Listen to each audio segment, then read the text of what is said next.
What is going on, guys? This is CJ here, and I am with Troy Jeffrey Allen. How's it going, sir? What's up, everybody? How's it going? Yeah. So I've known Troy for a very long time. We're Yeah. gonna say early 3BG when we had just started out. I think we befriended him and hmm a lot of other people on Twitter at the time. And hmm I believe where were you working at the time? Were you I was working at Alliance Comics. Well, yeah, I want to say that I was working at Alliance Comics and Games, or at least I was part time at that point.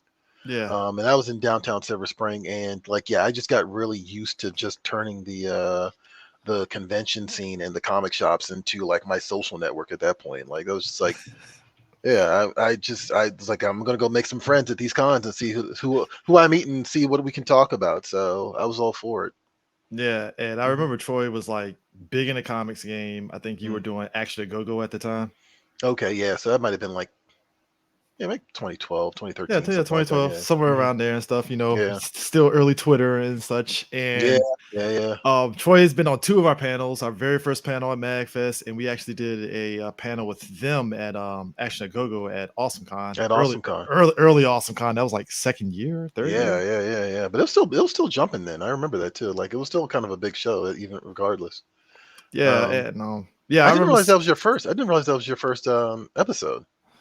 Yeah, that was our that was like that was like our very first. Oh Like the wow. MagFest thing was like our very first like Wow. con and actually getting something happening. So that we were still green in the game, Oh crap. Okay. podcasting game. So Yeah.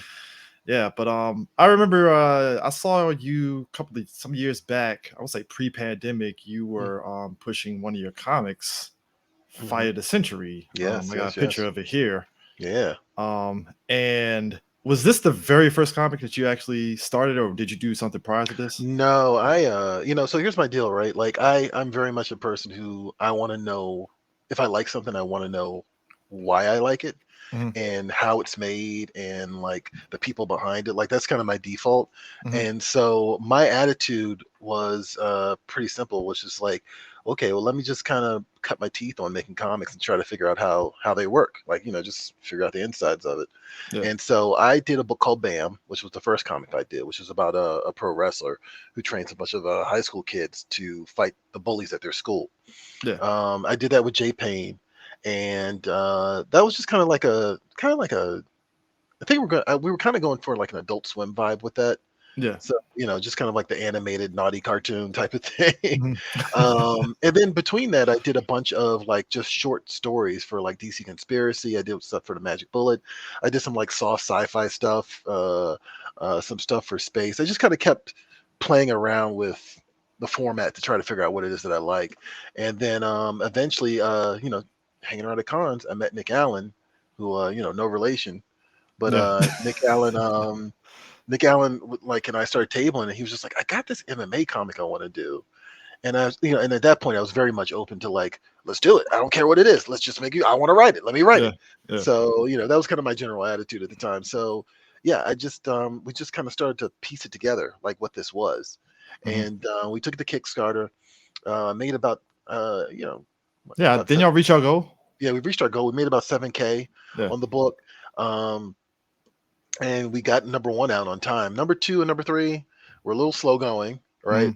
Mhm. But it just so happens that now we're at a point where we're about to get picked up by Second Sight Publishing, so we'll be in comic shops soon. Oh wow. And so that's where we are now. We've actually gone and remastered the first issue, Mhm. and yeah, we're going to be releasing 2 and 3 and 4, and it's going to be basically branching out into an 8-part series. So it's going to be more world building, more a lot of everything else too.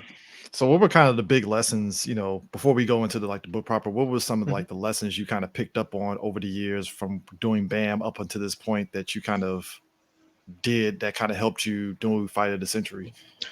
Well, you know what? As this is, and I hate to admit this, but this is a lesson that I kind of am learning in the last 2 or 3 years. I want to say is, I kind of came up with a lot of the very cinematic writers like the Brian Michael Bendis and Brian K. Vaughan, Warren Ellis, Mark Miller, especially. They really did like a very kind of like they had a very film style of storytelling, right? And there Mhm. was that whole like genre of widescreen paneling that was kind of a thing with like the Ultimates and Yeah. Nemesis. A lot of Mark Miller stuff actually did that. And so I kind of, even though I've been reading comics for years prior to that, I really kind of drilled down into, okay, so this is how I can tell a comic because I have a film background. Like, you know what I mean? So I Mhm. was like, okay, I understand this language. I'll do it this way. And I was kind of doing this kind of more cinematic thing for like the last couple of years. And then I think somewhere, actually, no, and I'll say actually somewhere around Frontiersman, which was a comic I did with artist Matt Rawson Mhm. back in 2014, 2015. I started to realize, I was like, you know what? I'm kind of bored with the 3 act structure. I'm kind of bored with just the basic plot mechanics of Hollywood storytelling. I just kind of Mhm. got bored with that stuff. Yeah. And that was the big lesson to me. It was just like, okay, Troy, why don't you open yourself up to looking at the medium of comics and just telling it in a format that is approachable for the artist, Mhm. visually approachable for the reader, and just kind of like take it back a little bit. You know what I mean? Take it back Yeah. to the stuff that you, truthfully, the stuff that I read in the 90s and the stuff that I read in the 80s, and like try to find a bridge between the stories I want to tell and just telling something that's very much for the format, you Yeah. know? And I think that's interesting just because I even see a lot of writers now not do that. They're still kind of doing stories cinematically, Mhm. um, largely to tell a story so that it can probably get adapted into a movie, right? Yeah, that is You know, that is the big thing now. yeah. And so my whole thing is like, no, I kind of want to just kind of play with the page. Like, you know what? I don't want to think about the. I'll put it like this: like, movies are the story unraveling scene to scene, Mhm. and comics are very specifically the story unraveling from page to page, Yeah. right? And that's how you pace out a story. And that was the thing that I had to kind of get I had to kind of like get used to and get comfortable with and then Mhm. start doing. So I just kind of had to shred the Hollywood mentality that I got from film school and from doing short films and just watching a lot of movies like in general, and just started like kind of going like, yeah, let's just build the page and try to tell the story that way. So Yes. that's where I am now. And that was a huge lesson. Like that was a huge lesson. Yeah. So I mean, with you and Nick collaborating on this, like, how did y'all go about the initial brainstorming process? Because you obviously said Nick had the idea of wanting to Mhm. do it MMA thing. So how did you kind of help him kind of get it formulating to what you have currently at this Um, point? it's kind of one of those things where it's like kind of time, space, and place, right? Like um, it was like around the time that we started conceptualizing this around the time of all the, I don't know if you remember all the don't eat meat documentaries that were kind Hmm. of like coming out like about maybe 6 years ago. So Yeah. we started kind of formulating it around that time, and so there was a big focus on Monsanto, like corporations like that, and like genetically engineered crops, Yeah. and like why you should only eat grass-fed food and all this other stuff. And I bring that up because Nick's whole concept was, what if we took fighters and legalized performance enhancing drugs and let them just fight it out in the ring? Yeah. And so, looking at that concept, I started to kind of go, well, okay, this is definitely a sci-fi story, so this is like a little bit further into the future, right? Yeah. So what other things can we do to build this world out, you know? Yeah. And in doing so, like I kind of started to, this these food documentaries and all these pushes for grass-fed beef and et cetera, like kind of started to filter into the story itself. Hmm. And so I started to kind of realize, like, okay, so this idea of genetically modifying things is not just or just like this idea of superfoods, you know, Yeah. is is a concept that is kind of very popular right now with people. And I kind of could see how it could bleed into, when you're looking at big pharma, how it could bleed into the world of sports. You know what I Yeah. mean? Hmm. And that kind of like really was a big situation. That was a situation where like it really kind of opened the story up, and I was like, okay. And then on top of that, I was like, I want to do cyberpunk. Nick and I were both kind of in the mindset that we both want to do something very 80s, something very Rocky Four, Yeah. but also pulling from a bunch of different things too. Because I mean, of course, Rocky Four kind of deals with PEDs, right? Too, as Yeah. In a well. little way, we just did an episode on Rocky Four. So Yeah, I yeah. know you did. I saw that. I caught that actually. Yeah. Um, and so like so there was those elements. So you're just kind of looking at how you just start to go from this one idea to this larger idea of how the medical world handles making things improving things unnaturally, right? Whether Yeah. it be foods or humans or whatever it is, from Mm. and so then it became a whole conversation about like, well, this could be about Ritalin. This could be about genetically modified foods. This could be about steroids and baseball. This could be in like, you just kind of start to see all the threads get pulled in at once. And Nick and I have started to joke that like every year that goes by that we keep working on this book, we realize we're like, this isn't science fiction. Like this is science fact at this Yeah, real point. fast. Like, and I mean, it's all shit that we made up. Like, you know what I mean? Like I mean, like a lot of the stuff was stuff that was in a that like we kind of picked up from reading about different things with GMOs and all this other stuff. But a lot of it was just sort of like, well, wouldn't it be crazy if? And then a couple of months later, I'm on IG and someone's doing it. you Yeah. know. So yeah, that was kind of like the process for us, is we just kind of looked around for different inspiration, and Nick and I we just kind of bounced back and forth ideas, and by the time we were finished, we kind of had this weird little story, this weird big story about an MMA fighter who's also a farmer. And so that's Mm. kind of how like all those ideas kind of came together, and then we kind of like said, okay, well, let's get into the big pharma aspect. Like, what is the Monsanto version of what is our version of Monsanto in our story? And so we came Mm. up with Braun Farm, this big biotech organization and stuff like that. So it's been fun. It's been fun to kind of watch some of the stuff uh not become fiction in a weird way. Yeah, because it kind of gave me I don't know if you ever watched the anime Megalobox.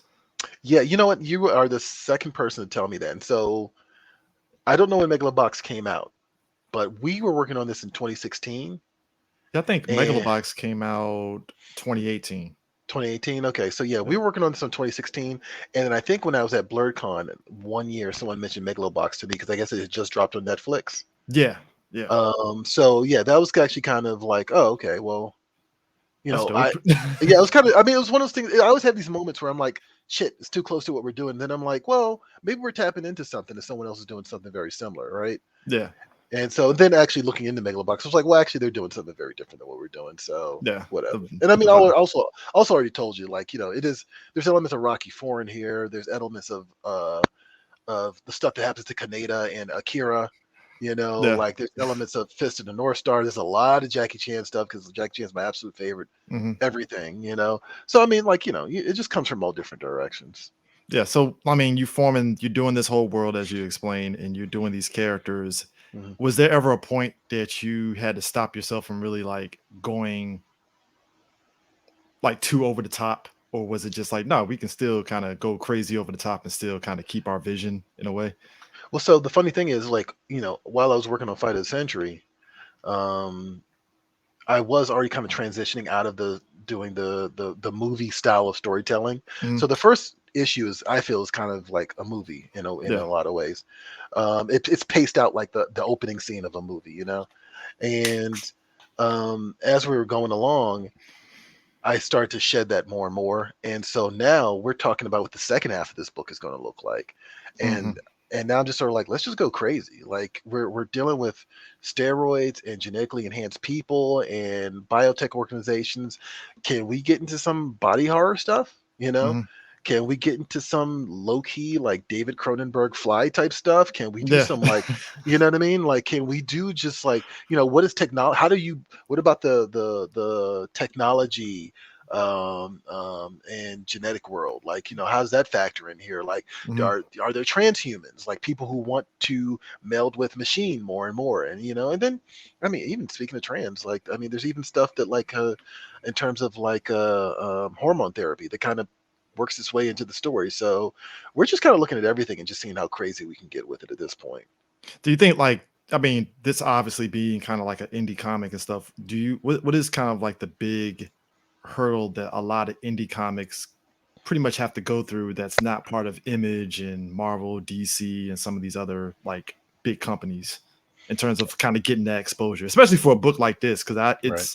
I know this is kind of like I'm not gonna say it's a tough sell, but it's kind of like one of those when you put out an indie comic, you're kind of like big fish, small fish in a Small big pond. pond. Yeah. Yeah, Hmm. and the thing. So, what has been kind of like the hurdle for you to I kind of mean, get this book pushed? I'm always cool with being a small fish. I mean, the big fish in the small pond, to be honest. Yeah. Like I don't know, I just it kind of helps me zero in on the audience. So I guess that would be the number one thing I would say is maybe the hurdle is sometimes people make stuff and they don't know who the audience is. Mhm. And that's been a serious conversation with Nick and I for ever since we started doing this. Is like, well, who's our audience? It's like, well, it's an MMA comic, so let's go court the martial arts crowd. And I think that that's been one of those things where, like, of course, we go to BlurredCon or SPX, you never quite know who's going to be there. Mhm. But consistently, typically, I always ask people, like, are you into martial arts or are you into MMA? And the people that come to our table already are like, yeah. So I'm like, okay, well, that's our avenue. And so because of that, we started going to Urban Action Expo and Showcase, which is like largely a martial arts show, like Michael Jai White's there, like celebrating his birthday every year, and like they're doing screenings Yeah. of old Shaw Brothers movies, and characters from the Warrior, like actors from the Warriors are there, so we kind of figured out early on, like, okay, this is an '80s vibe. Right, even though it takes Mhm. place in the future, we're going to go for an '80s vibe, and it's a martial arts story. So let's kind of zero in into the Jean Claude Van Damme kickboxer, Rocky Yeah. Four, Cynthia Rothrock. Let's Yeah. zero it into that crowd. Like, let's find that common ground with them and say, like, this is for you. And yeah, and I think that's a difficult thing for people. Some people don't care about that, which is cool. I wish I was one of those people, but I'm not. But I'm Yeah. not. I always am like, well, who am I writing this for? That's always the first thing I think of. I wish I was one of those artists who was like, I don't care what it is, either you're with it or you're not. But I can't do that. So, I mean, looking at this art style for the book, I mean, Mhm. how did y'all manage to court? I mean, because who does the art style for this book? So this is artist Julius Abrera. Julius is definitely an MMA fan, which is one of the Mhm. main reasons we pulled him in.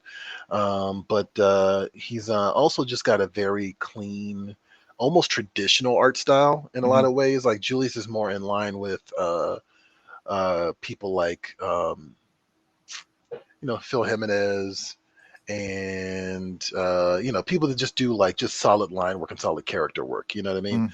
Mhm. And so that was the number one thing. Now that said, there was a bunch of stuff that kind of got us to this point because we originally were working with an artist named Sean Aileen, Mhm. and Sean couldn't do it because he was working on another project, and so we had to kind of shift gears. And so we were looking for somebody who was already into MMA, Mhm. B could draw fights, and someone I didn't want to lean. I didn't want to get somebody who could.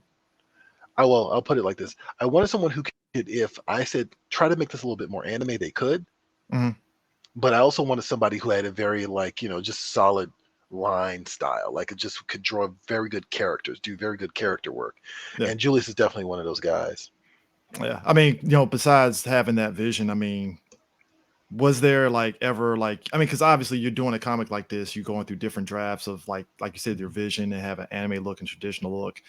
Was there ever any other type of style that you actually wanted to go for that you ended up kind of like changing your mind on? In terms of art.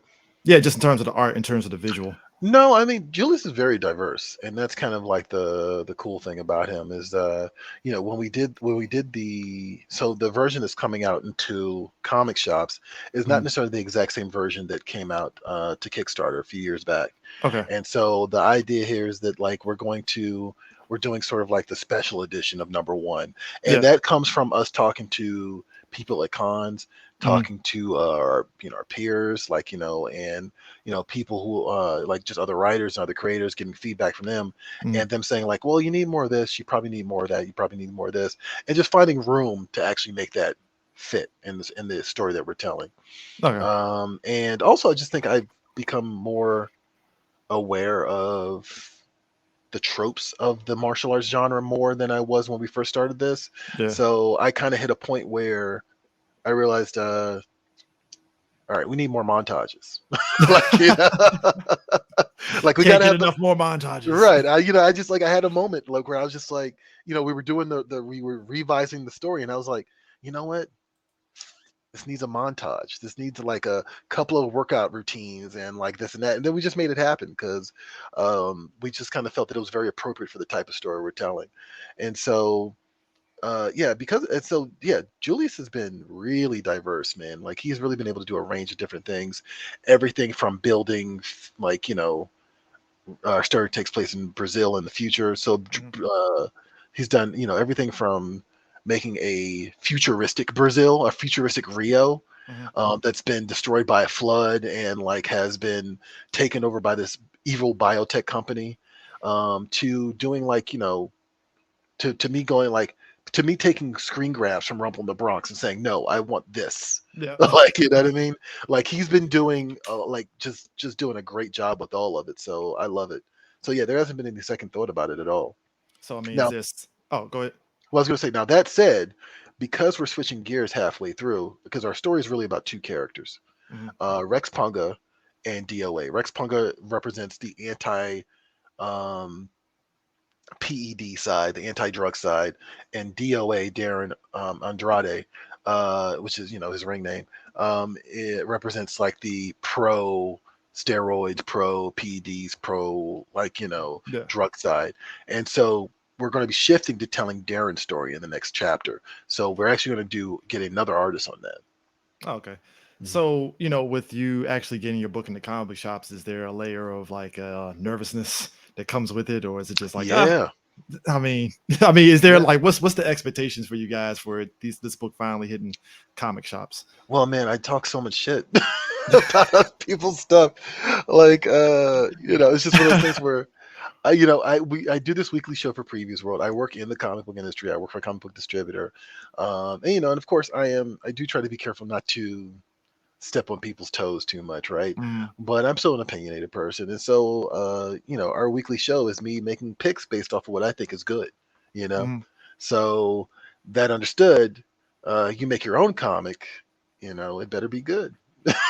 I Like, mean, yeah, I mean, that's kind of the deal, right? Like it'd be one thing if I was just some random person who just was like popping off on the internet just saying like everything's crap, but like I'm out here giving recommendations to people, telling them what quality is, you know what I mean? yeah, And some people are foolish enough to listen to me, so I'm like, I kind of have to back it up. And part of that was sending it off to people like you, Chris, and sending it off to writers and like just creative people I knew, and just kind of getting a read on, does this work? Is it pacing good? Does it yeah. pull you in? All that stuff. So I mean, how much I mean, is it getting distributed pretty much nationwide, or is it just like East Coast? Like, what's the distribution for this book it's like? nationwide, and actually because it's going through Diamond, it'll be in some European markets, Oh, and wow, yeah, and wow. some South American markets as well. So yeah, or actually no, and not South America. I think it might be Mexico, but not South America. But we are going to work on getting the book in Brazil because I think the book actually might play pretty well right there over there. Like Brazil kind of has this really passionate comic book audience Mhm. that was going underserved for a while, but now all the if you notice, a lot of the major companies, they're grabbing Brazilian artists and bringing them over here Yeah, because they know that there's a base there. You know what I mean? yeah. So yeah, I'm interested in exploring that for sure. I mean, do you see with this distribution? I mean, is there going to be kind of like, all right, we're going to need to actually start venturing out to more conventions to kind of keep spreading the word of this book, or is it just pretty much just staying the course that y'all already doing already? And, I mean, I want to be, we've tried to break the cycle of just going to conventions just for the sake of going to conventions. Mm, And I think at this point we know what cons play well to us and what cons we just kind of get shuffle. drowned out in. Yeah. Yeah. I would probably never do San Diego Comic Con. At Yeah, least not at this point. that's Um, rough. yeah, that said, I actually did really well at New York Comic Con, but I think that also has to do with, there's a very diverse martial arts community there, and it also helped that I was connected to the Urban Action Expo booth. So, it's like Yeah, they knew where to find us, and yeah. I'm standing right next to freaking Timac from The Last Dragon selling my comic book. I mean, you've been pushing us to actually go to it, and we're definitely going to try to go this You year. should. We're Yeah, definitely yeah. going to try to go there because Hmm. we tried to go a previous year and something came up, so we didn't go. But I'm Hmm. definitely trying to check it out, even if it's for a day. Hmm. Just check out the whole thing because it seems like that's a huge untapped audience that not a lot of people know about. Yeah, no, it is. And I think that and they're really passionate and they just want more of it because, depending on who you are, you might feel like there's not enough. martial arts content out there, Yeah. and it's also been just very educational too, because we've gotten to talk with martial artists about, well, why is this and why is that, and understand their philosophy. Like Mhm. I talked to this one guy about moving Zen, and this idea that your body is like, being in touch with your body and all this other stuff, and and with the movements of your muscles and all this stuff is really interesting to me. I find this stuff really fascinating, and to find and it's also kind of helped me a little bit just in terms of like my overall workout goals, right? So Yeah. we try to implement that in the story as well. So yeah, I definitely love the Urban Action Expo. I think that it's fun, and it's kind of exposes you to new things, and it kind of shows a different side of geek culture and black culture. Yeah. That is really interesting, and like I don't think a lot of people are fully aware of. So Oh, cool. I mean, so is there, past Just Fight the Century, is there any like future books that you want to actually start doing for yourself that yeah, you dream of wanting to do? yeah. I mean, like I've been fortunate despite the pandemic, I actually put out an MF Doom tribute comic right after he had passed, and so Mhm. that's actually free online.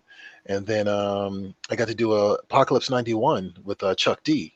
Got to co-write a story with him, which is Really? actually pretty cool. Yeah, yeah. So How was that working with Chuck D? that Because I mean, was. that's because I think this isn't the first time that Chuck D has actually done something like this. So I have to Mhm. imagine, like, I mean, what's that whole process like working with him? The process for that was kind of really straightforward. It was just sort of like, I want this, I want this, I want this, and I want this. Oh, okay. Figure it out. And it's just sort of like, I'm in between junkets or tours or whatever. Like, this is what I want you to do, and it's just sort of like, okay, all right. Like with the Apocalypse, I'll tell you with the Apocalypse '91. His instructions were, the story I want you to do is about a doctor.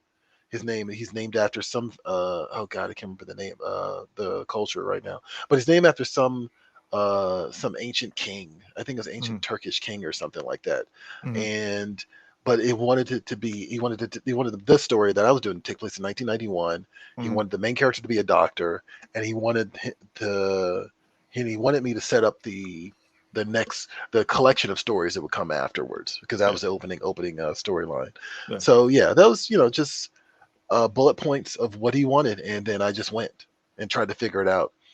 And I'm happy with what I came up with. So I mean, so you had those two. I mean, any future ones past this yeah, that you yeah. got? Sorry. So Yeah, yeah, my bad. my bad. So beyond that, I do want to do some more music stuff. Mhm, Which is the reason I even brought that up. The MF Doom and the Public Enemy thing. I feel like I need to make it like some sort of trilogy mhm. and close it out with something. So I'm trying to figure out what that would be. Maybe a Handsome Boy Modeling School thing, or maybe I would like to do. I kind of would like to do something about Jean Grey, the rapper Jean Grey, maybe, or something like that. I don't know. Um, but outside of that, yeah, I'm trying to get together a project that I think would actually be really cool, and I'm trying to actually target outside of the comic book world, outside of comic shops, to Mhm. see if that works. I'm a big fan of anthology books, and so that's kind of what I'm going to be shooting for. But it's going to be very different, and like I don't want to give away too much away on that. But it is going to be different in a lot of ways.